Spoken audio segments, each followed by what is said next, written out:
Hi guys, today we are going to build a web API using .NET 5 Entity Framework and PostgreSQL. By the end of this video, you will have this web API where you can add, edit, delete, and get the products.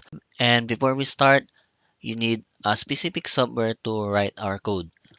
First, we need an IDE to write our code, and in this tutorial, we will be using Visual Studio Code. So you can download it from their website code.visualstudio.com, and we also need the .NET 5 SDK so we can write our code for .NET 5.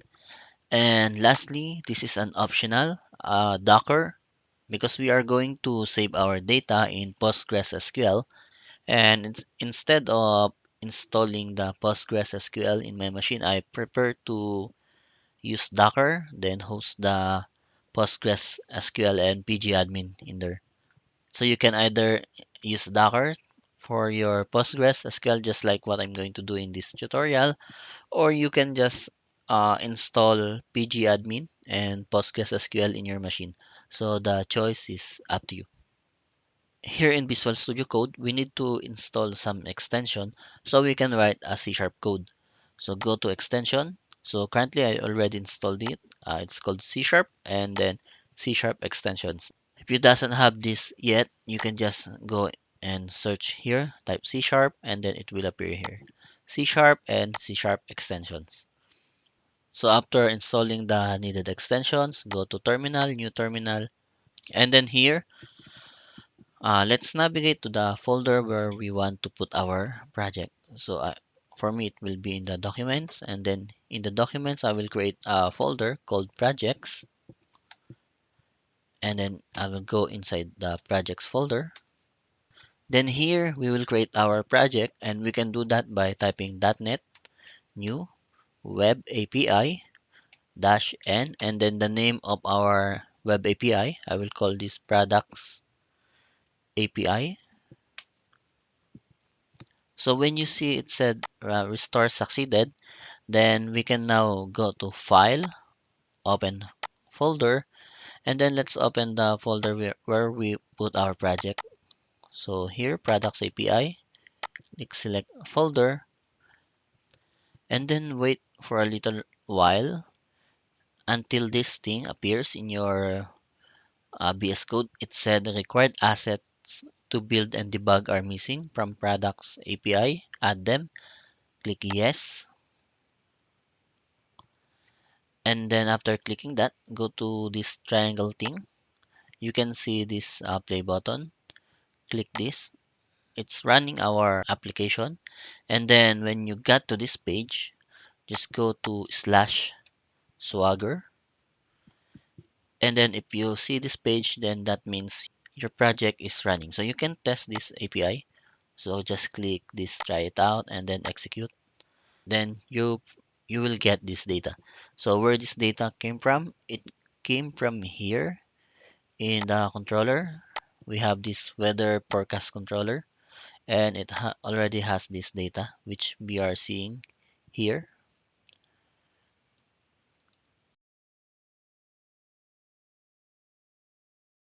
So we know this can run. So now let's add a YAML file here for our Docker to host our Postgres and pgadmin. So new file, and then let's call this Docker compose.yml. So here we need the version of Docker, which is 3.4. Then we will list the services in this Docker image or in this container. So the first one is the PostgreSQL database. So the image that I need for that is, of course, the Postgres. And then we need the latest version. Then the environment setting for our Postgres.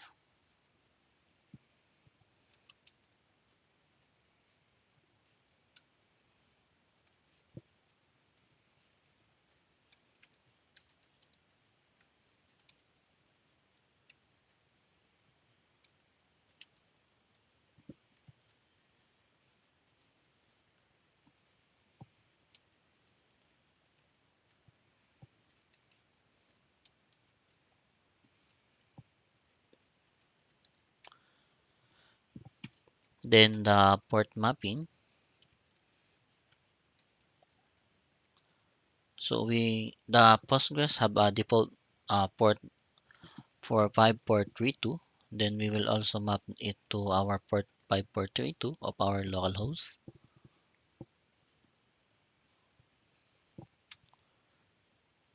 And then it should always restart. Then the volumes where we will going to mount our image.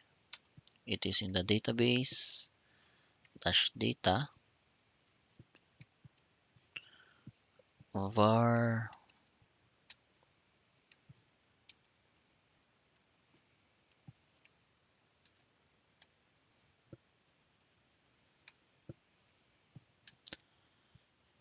Now we also need services or a service for our PG admin.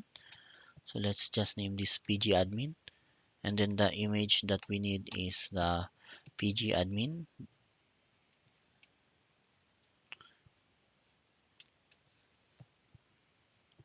Then the environment setting for our PG admin.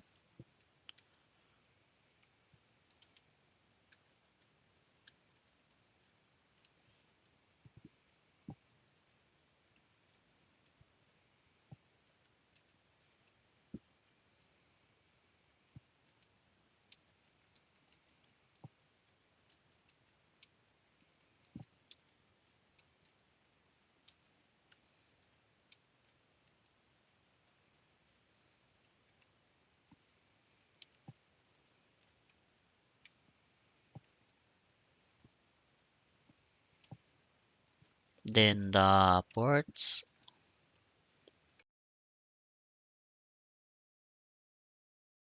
The PG admin runs in port 80, but let's map it to our port 50, 5050. And then it should also restart always. And then the volumes where we're going to mount this image, it should mount to PG admin.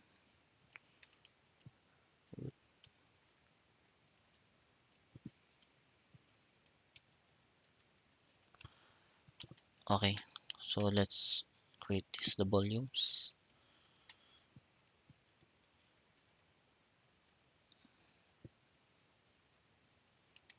and then the PG admin.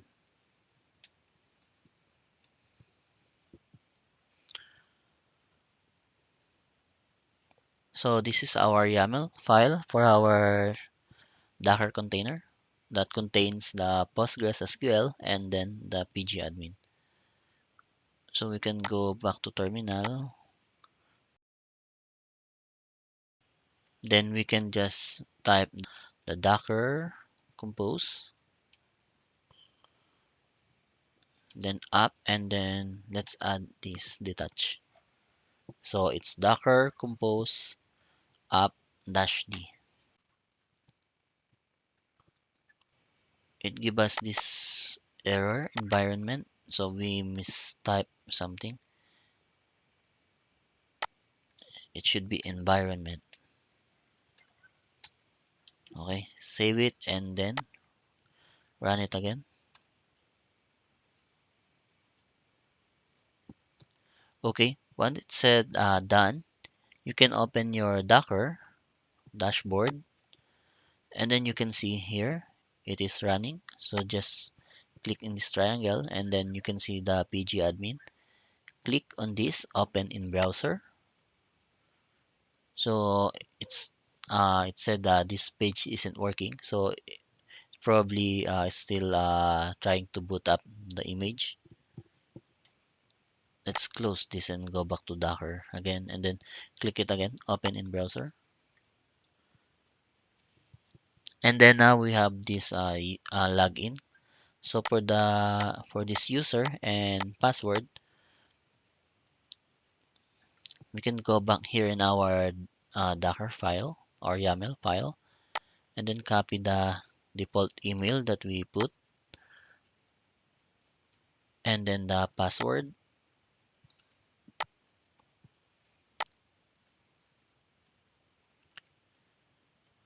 And then for the servers, we need to connect to our PostgreSDB. So create server.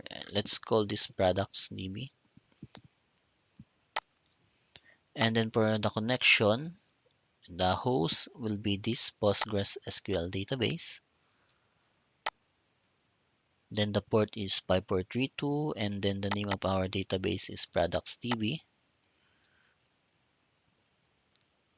Then the username is admin. Password is admin1234. The settings here is same as the one that we set here. So we can just click save now. And then if you look at the database, we now have this productsDB. Okay. So we now have our database. So we can now back to our code and start coding. We are going to use Entity Framework to connect to PostgreSQL. So we need to install that. So .NET add package, and then the package for Postgres npgsql dot entity framework core dot PostgreSQL. Then the current version is the version 5.0.2. Then hit enter.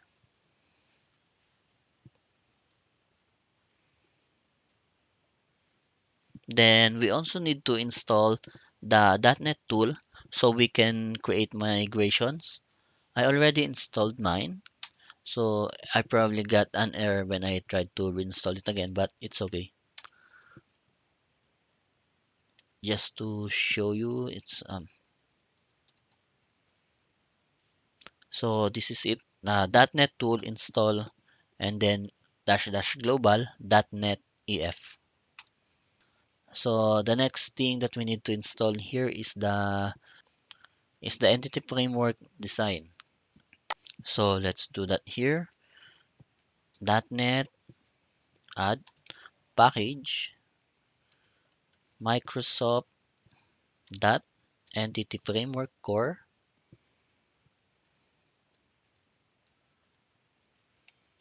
dot design, and the current version is the 5.0.5.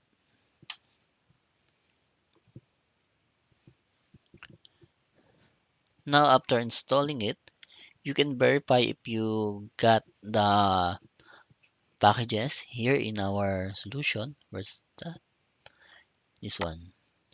You can see we have here in the package reference, we have the npgsql entity framework PostgreSQL, as well as here the entity framework core design. Now let's add models for our web API. So here, add a new folder. Let's call this models. Let me change this to capital M.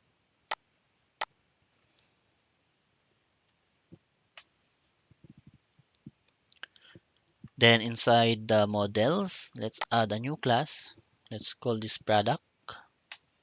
And then here in the product, we just have a basic property, public int product ID.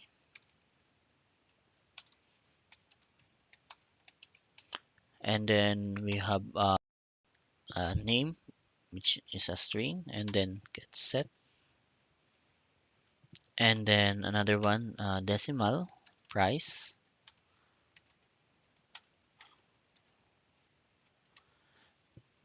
And then date time for date created.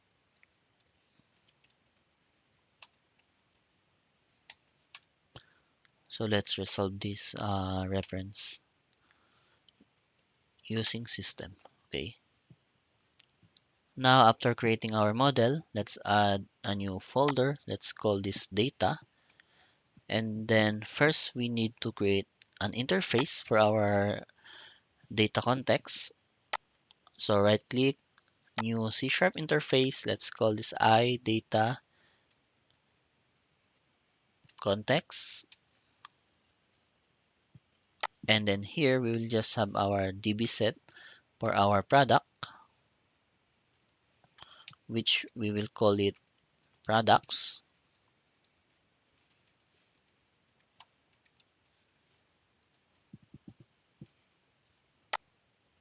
Let's resolve this. And then another one. Okay. Then let's also add our save changes.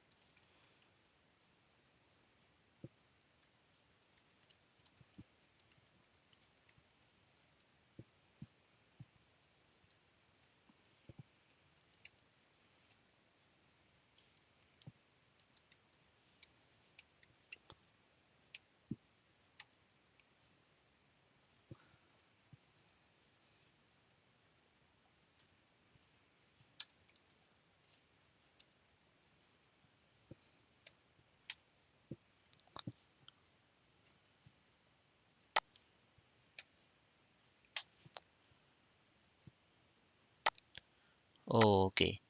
Now we have our iData context. Let's add our actual context. Let's call this data context. This one should inherit the DB context and also the iData context that we just created earlier.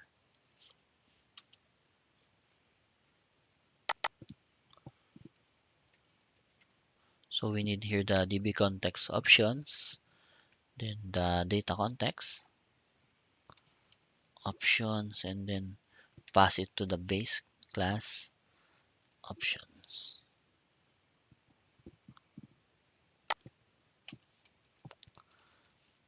And then also we need to add our DB set for our product.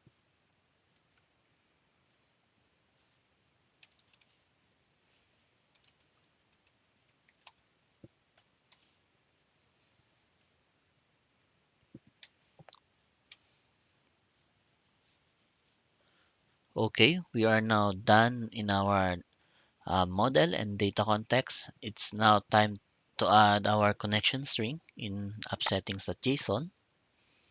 So here we need to add connection strings. Then let's add the default connection.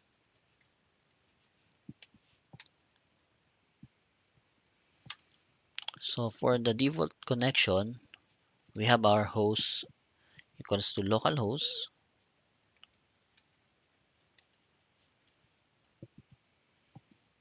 Then the port will be the 5432. The database name is product DB. Let's just remove the spaces. Products DB, and then username equals to admin. Password is admin1234. Now we need to go to our startup.cs file and update the configure services to add our data context. Then here we need to add and configure our data context. So to do that, we need to type services that add db context. And for the db context, our db context is data context that we just created earlier.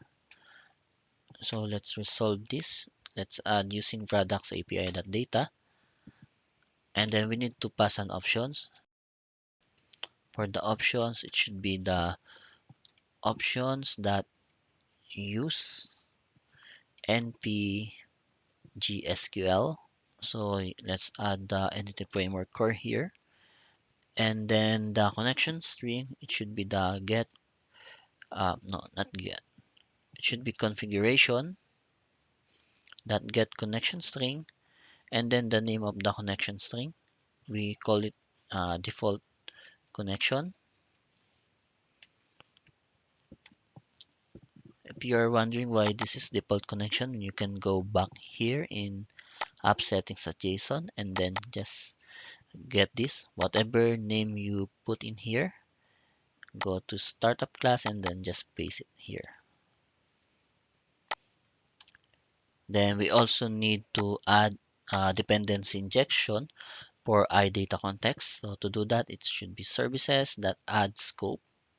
So it is iData context, and then the instance will be provider that get service data context.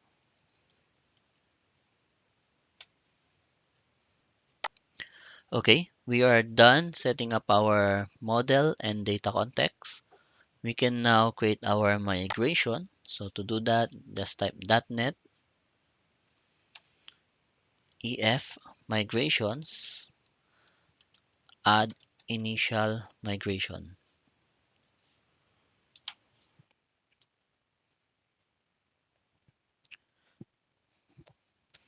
After it completed, you should now have this migrations folder.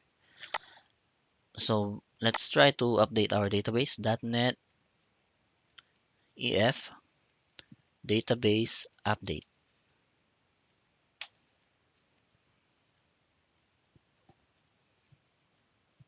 Now, when it's said done, we can go back to our PG admin, open our products DB, and then schemas, tables. Yeah, you can see we have now these products. We have these two table, products and EF migrations. So we already set up our model, our data context, and created the tables in our database. Now it's time to create our repository that will get the data and also post and also save the data in our database. So here, let's add a new folder. Let's call this repositories. And then the repositories, let's add a new interface. I will call this iProduct repository. We should have methods here for get all, create, update, delete. So the first thing that we will do is the get. So the get will return a single product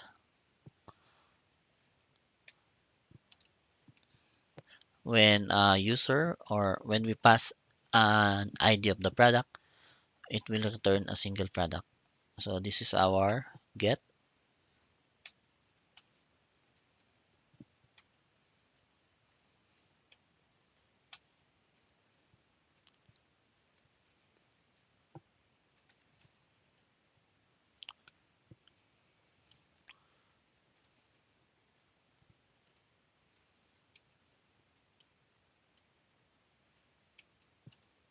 Then we have our get all.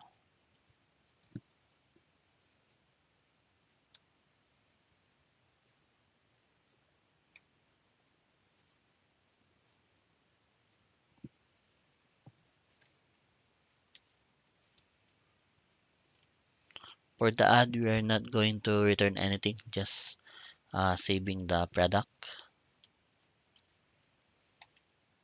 Same with the delete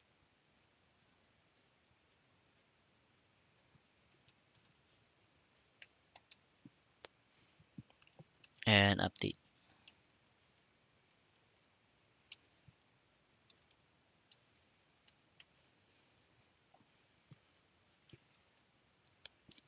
Now let's implement our product repository. Add a new class here, product repository. This should implement the iProduct repository. Okay.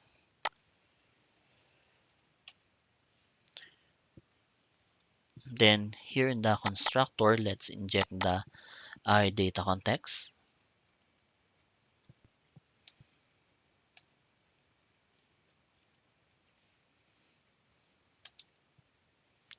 Then instead of using this, I prefer to use the underscore. Okay.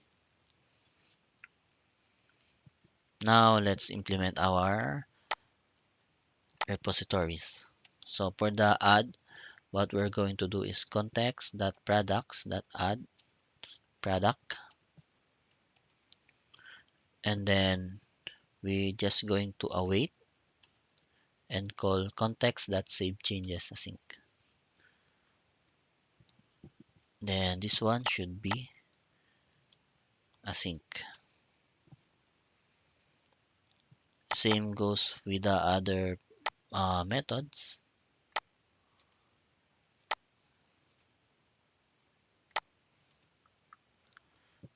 Okay, now for the delete, let's look for item to delete.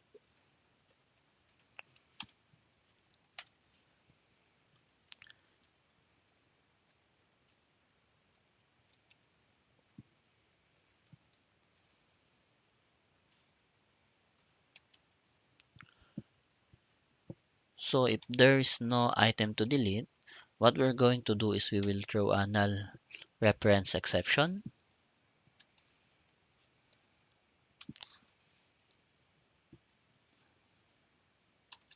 New null reference exception.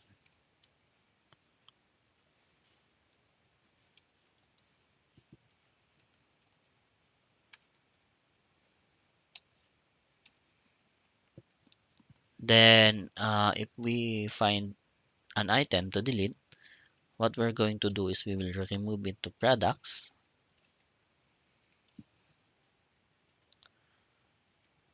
and then we will save changes. This should be await.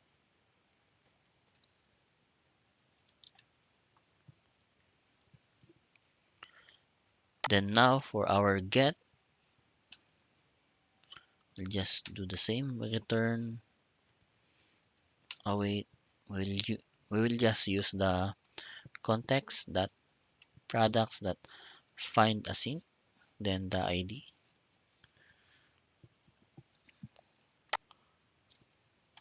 For get all, return await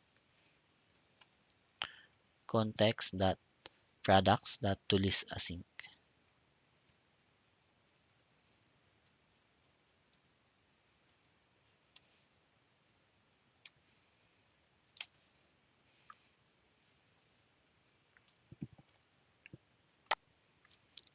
And then for our update, we will do the same thing that we did in the delete. So item to update equals to await context that products that find async product.id product ID.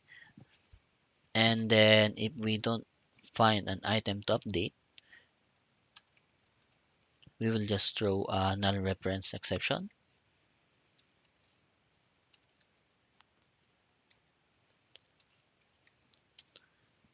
Otherwise, we will update the item.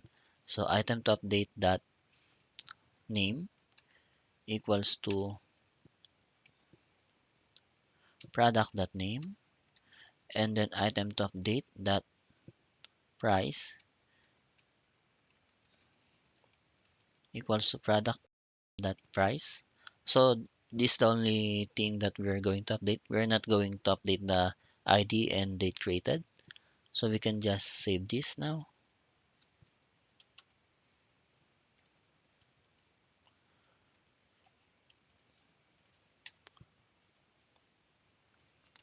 Now let's add our product repository to our startup file configuration.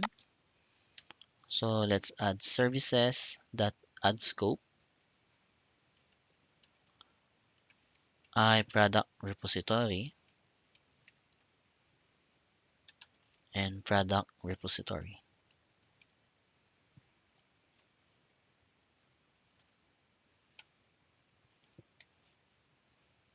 Okay, then let's go to controllers folder. Let's add a new controller here called products controller. This should inherit the controller base. and then this is an API controller, and then the route should be route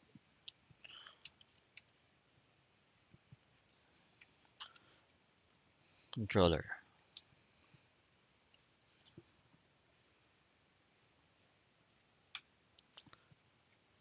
So here we will need our iProduct repository.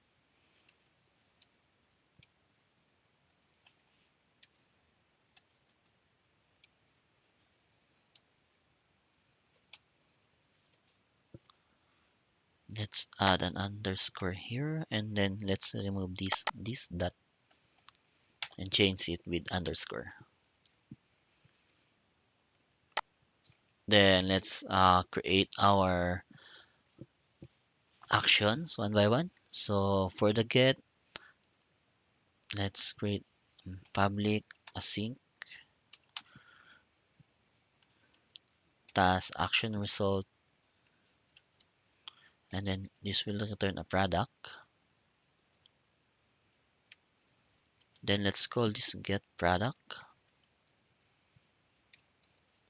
We'll accept an ID for the product ID.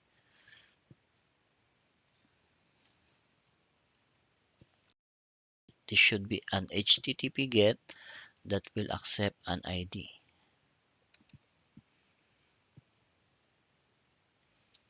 So bar product equals to await product repository dot get. Then let's pass the ID here. So if product equals to null, let's return a bad request,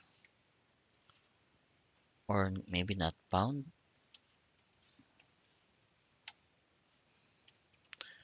Otherwise, let's return an OK, and then include the product here. Okay.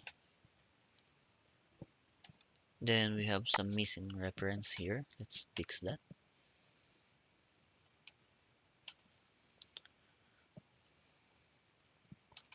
Then let's do our HTTP get for get all.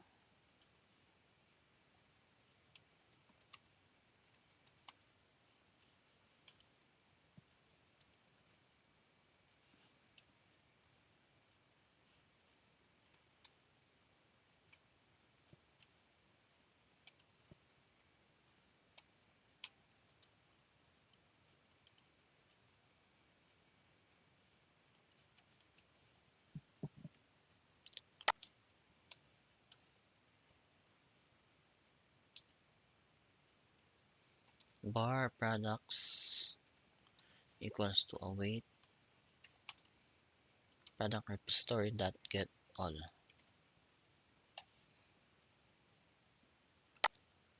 Then let's return it. Okay, and then products.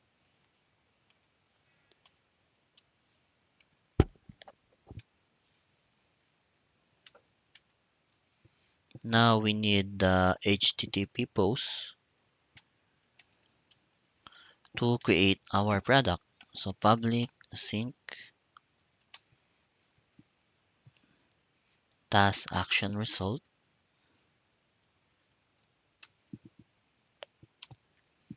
create product. And then here, we're not going to pass the actual product here. Let's create a DTO. So add new folder. Let's call this DTOs. And then let's create a new class here. Let's call it create product DTO. And then for this create product DTO, we will have a string name,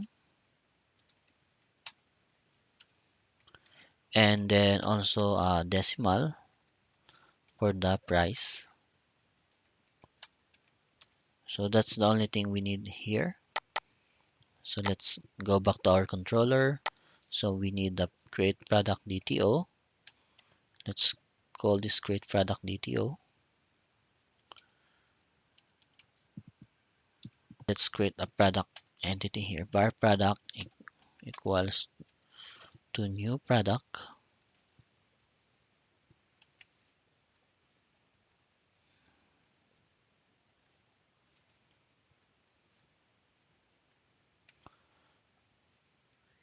Then we will pass the name equals to create product DTO dot name.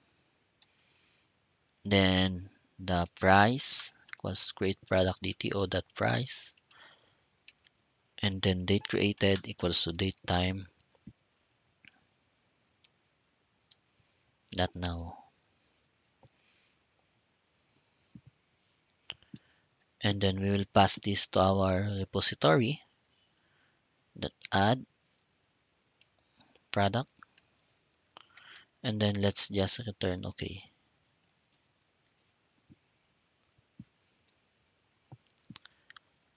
So this will work. I just want to show you something new in C#9. So if we put product here, we don't need to type product here. We can just do new and then this open and close parentheses, and this will work.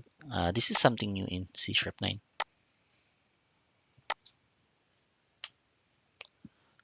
So you can create an instance of a product using bar product equals to new product, or you can also use this. It's depends on your preference. Whatever you want to use, it's fine. So now let's create our action for delete.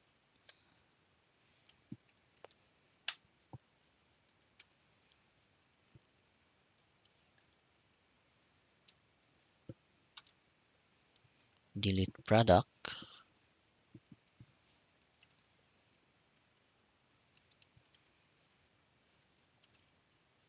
Product repository dot delete. Then return OK.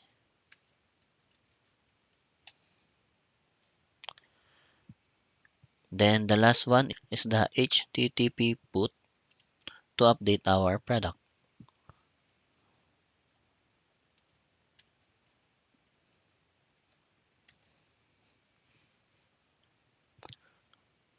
Oh, we should also add this one here in our delete. Then let's create our method or action, task action result. Let's call this update product. So we have int ID, and then again, let's create a DTO here. Where's our DTO folder? This one. New class. Let's call this update product DTO. And then we will only have public string name.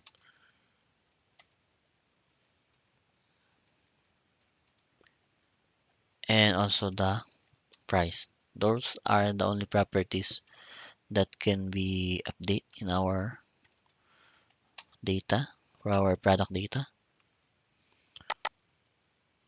So back here, we have the product DTO.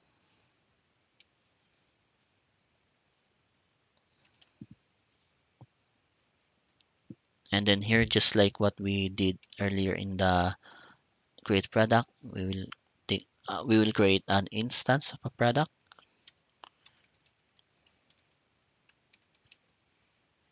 Name equals to update product that name, and then price equals to update product DTO that price. And then we will pass this to our repository. Then return OK.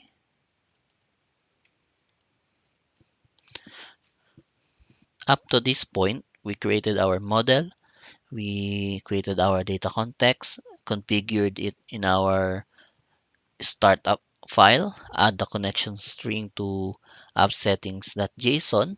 We created our repository and also configure it in our startup file. and we created our controller. So now our API is ready to test. Let's go here and then click this start debugging button.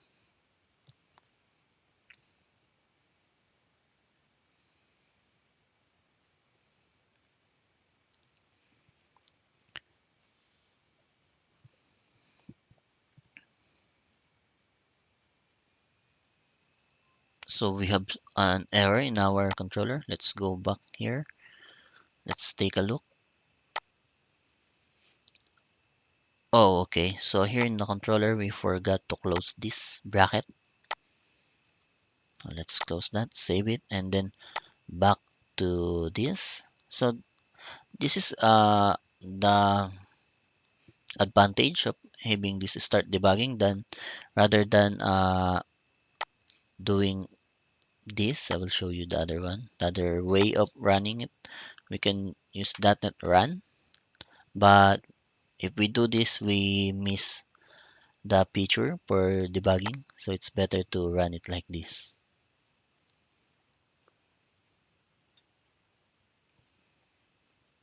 So let's go to slash swagger. We should now be able to see our products here. So let's try the post, try it out. So let's call this product 1. And then for the price is 10. Execute. Okay. So it was created. So let's get all products. Try it out and then execute. So we get our product. It's have a product ID 10. Let's create another one. Product 2. And then let's say the price is 30. Execute. So when we click the execute for the get, we should get two products. Yeah, we got two products. And then let's try the get. Try it out. And then let's give the ID of 1. Okay, we got it. Then the update, we let's try it out. And then 1, then the name of the product, or let's update the product to, let's change the name to hello product, and then the price is 20. Execute. So we got an error. So we got a null reference error. So why is that? Let's go back here. Okay, because here we need to include the product ID equals to ID. So let's run our application again.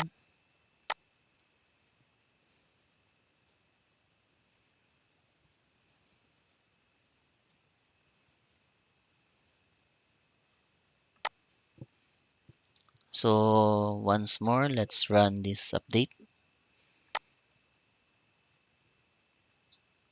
So it succeeded.